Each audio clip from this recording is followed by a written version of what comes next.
आज के इस वीडियो में हम पढ़ने वाले हैं संधारित्रों का समांतर क्रम संयोजन। इसके पहले संधारित्रों का श्रेणी क्रम संयोजन पर हम वीडियो बना चुके हैं, जिसकी डिस्क्रिप्शन में लिंक है, तो वहां से जाके आप वो वीडियो देख सकते हैं। तो जल्दी से कॉपी पेन निकालिएगा और हेडिंग लगाइएगा संधारित्रों का समांतर क्रम संयोजन। ठीक है, संधारित्रों का समांतर क्रम संयोजन।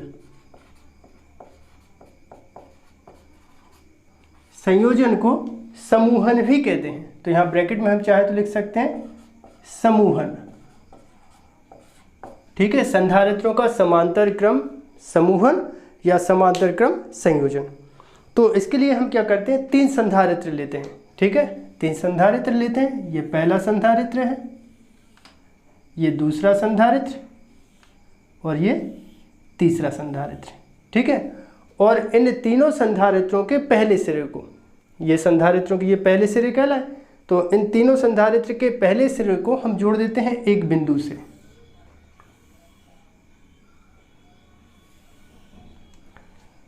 इसी प्रकार प्रत्येक संधारित्र की दूसरी प्लेटों को दूसरे बिंदु से जोड़ देते हैं, इस तरह से।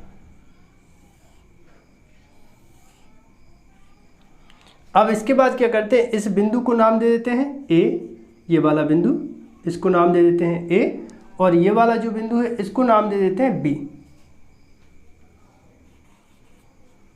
अब इन दोनों बिंदुओं के बीच में हम लगा देते हैं एक बैटरी।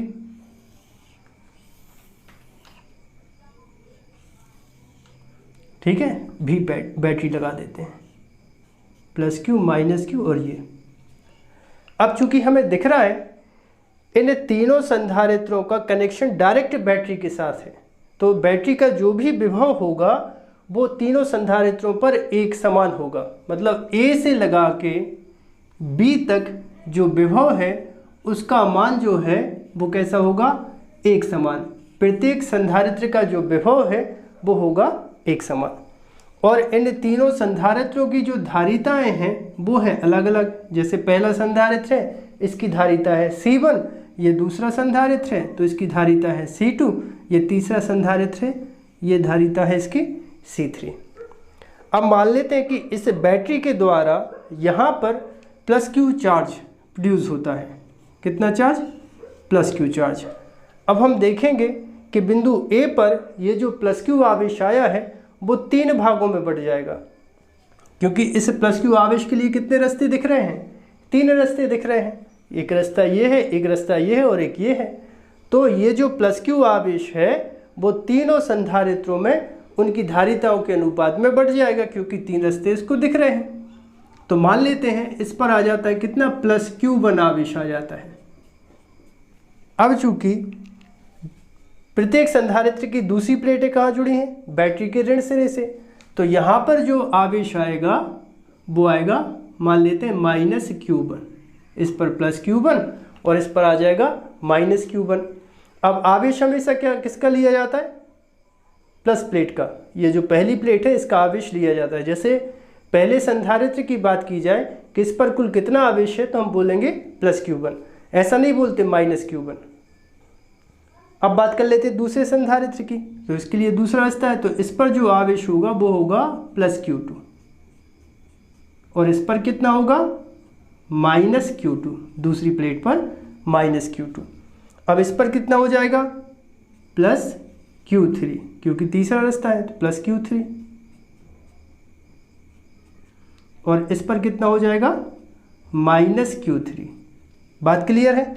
देखो, संधारित्रों को समांतर क्रम में संयोजित करने के लिए प्रत्येक संधारित्र की पहली प्लेटों को एक बिंदु A से जोड़ देते हैं, दूसरी प्लेट को दूसरे बिंदु B से जोड़ देते हैं। इसके बाद बिंदु A और B के बीच में भी विभवांतर की एक बैटरी लगा देते हैं। अब चूंकि तीनों संधारित्र डायरेक्ट बैटरी से कनेक्ट हैं, तो प्रत्येक संधारित्र का जो विभव रहता है एक समान। आप याद रखना, जब संधारित्रों को श्रेणी क्रम में संयोजित करते हैं तो आवेश का मान होता है एक समान। कल जो हमने वीडियो किया था, शूट किया था, उसमें हमने क्या देखा था कि आवेश का मान था एक समान, विभव का मान था अलग अलग। जब संधारित्रों को समांतर क्रम में संयोजित करते हैं तो प्रत्येक संधारित्र का विभव रहता है एक समान, परंतु रास्ते 3 होने के कारण इनके जो आवेश होते हैं वो कैसे होते हैं, अलग अलग होते हैं। अब देखो जरा, संधारित्र की धारिता का सूत्र क्या होता है, C बराबर Q/V। अगर हम इसको Q के बराबर कर दें तो Q बराबर कितना हो जाएगा, CV। अब ये जो सूत्र है पहले संधारित्र के लिए लगा देते हैं, तो पहले संधारित्र के लिए कितना हो जाएगा, पहले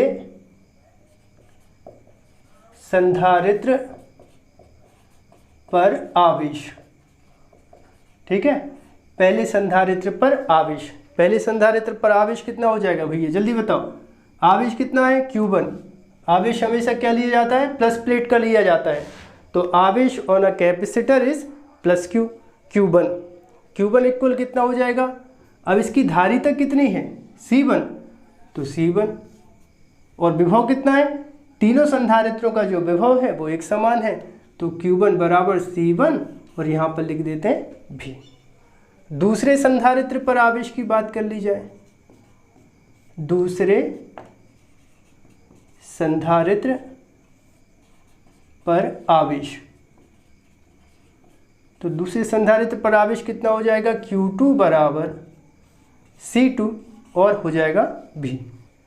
अब तीसरे संधारित्र के आवेश की बात कर ली जाए, अब तीसरे संधारित्र पर आवेश, अब तीसरे संधारित्र पर आवेश कितना लिख दें, Q3 बराबर C3 और ये हो जाएगा V। किस सूत्र अनुसार, इस सूत्र अनुसार। अब आगे देखो जरा, आवेश टोटल हम कितना दे रहे थे, इस बैटरी के द्वारा जो आवेश हम दे रहे थे Q, और यही आवेश तो तीनों संधारित्रों में बटा है, अलग अलग चार्ज, क्योंकि इसकी कैपेसिटी अलग है, इसकी कैपेसिटी अलग है, इसकी कैपेसिटी अलग है, तो तीनों संधारित्रों में जितनी उनकी कैपेसिटी होती है उस हिसाब से आवेश का डिस्ट्रीब्यूशन हो जाता है। तो यहाँ पर कुल आवेश हम कितना दे रहे हैं, कुल आवेश हम दे रहे हैं Q, जो कि Q1 plus Q2 plus Q3 भागों में बढ़ गया है, इसको देते हैं समीकरण नंबर 1। अब Q1 Q2 और Q3 के तो मान है अपने पास, तो समीकरण 1 में किसके, Q1 Q2 और Q3 के मान रखने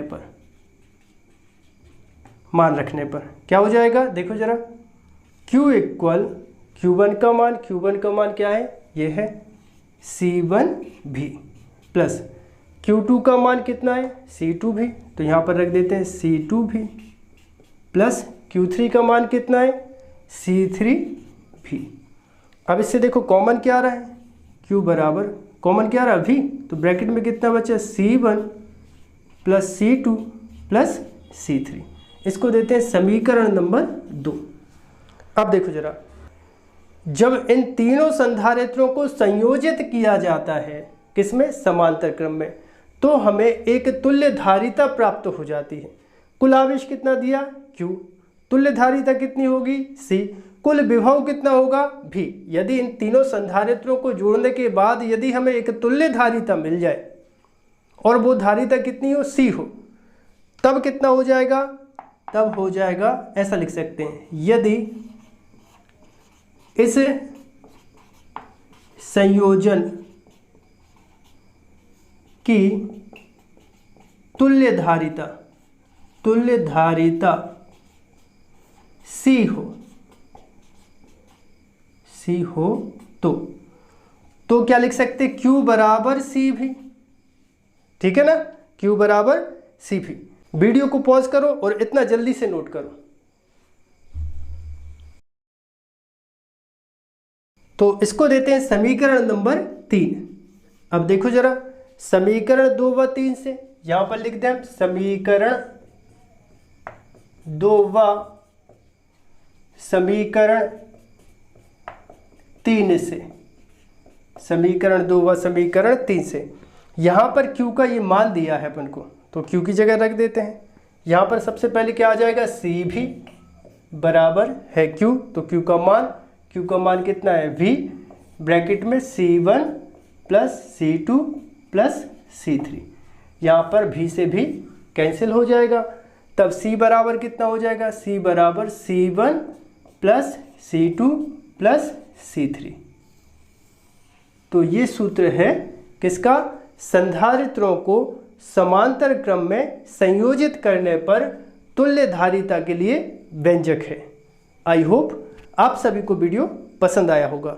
यदि आप सभी को वीडियो पसंद आया हो तो आप हमारे चैनल को सब्सक्राइब करें, वीडियो को लाइक करें और वीडियो को अपने दोस्तों के साथ शेयर करें। मिलते हैं अगले वीडियो में एक नए टॉपिक के साथ।